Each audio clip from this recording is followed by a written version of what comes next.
Hello, good day everyone. I'm Erich Gonzales. Welcome to my video. On today's video, I will discuss about embroidery, how to proper use of embroidery tools and materials. Now let's start.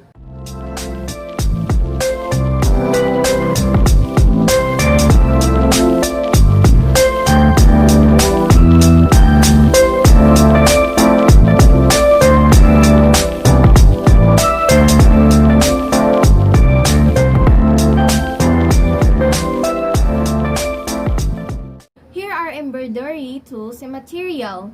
Tools gauge, tape measure, thimbles, embroidery hoop, and fabric, embroidery scissors, and needle threader. Watercolor brush, punch, pincushion, tracing paper, and sewing box, and bag. Tools gauge is used to measure the short distance. This is tape measure. It is used for measuring more than 1 foot distance or material. This is thimbles. It's made from metal or plastic, but mine is made out of plastic. To protect the middle finger and push the needle while doing your embroidery work, this comes in size 6 small to 12 large. Embroidery hoop is made of wood, bone, metal, or plastic, but mine is wood. It is used to make eyelets in the fabric to be embroidered. It is also used to keep the fabric stretched. While embroidery stitches are applied to the design, it is advisable to place tissue paper over the inner hoop or twist or wrap the inner hoop with a thin material to prevent markings on the fabric. Embroidery scissors. It is protect the blade by keeping them in a sheath or cover and get them sharpened occasionally. Needle threader is used for easier threading, especially for those sewers with poor eyesight. Pounce is a fine powder used in the transferring design by pricking method. Embroidery needle is a short piece of steel with a fine point at one end and a little opening or eye at the other. Watercolor brush is used for transferring design, use pre-molding and pouncing method. Pincushion is a place for pen or needle, like this.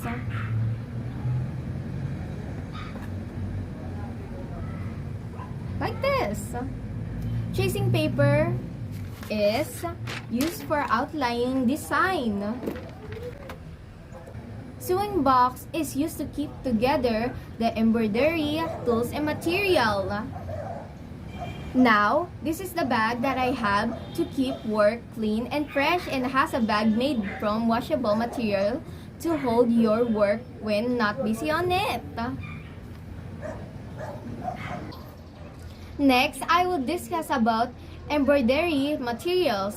Fabric, thread, referred to as a cloth, are great of variety, and they differ in material, weight, wave, design, and color and finish. Threads are usually coded in numbers and color names. They can be brought in skeins, balls, or spools. They differ in terms of texture, fiber content, number of strands, and colors. Now, I discuss how to properly use the needle. Needles should always have a fine tip so that they could easily move in and out of the fabric.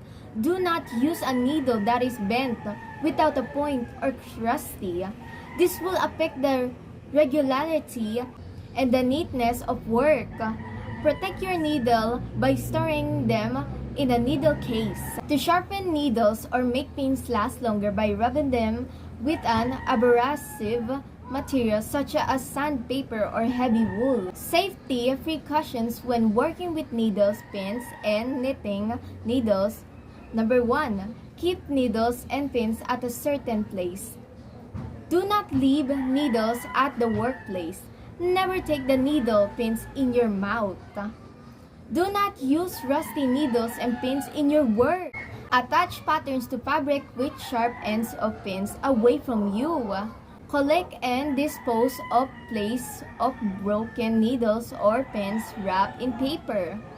Count the numbers of pins taken before work and the number of pins at the end of work. It must be same.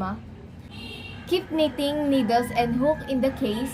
At the end of the work, remove them out of reach of small children.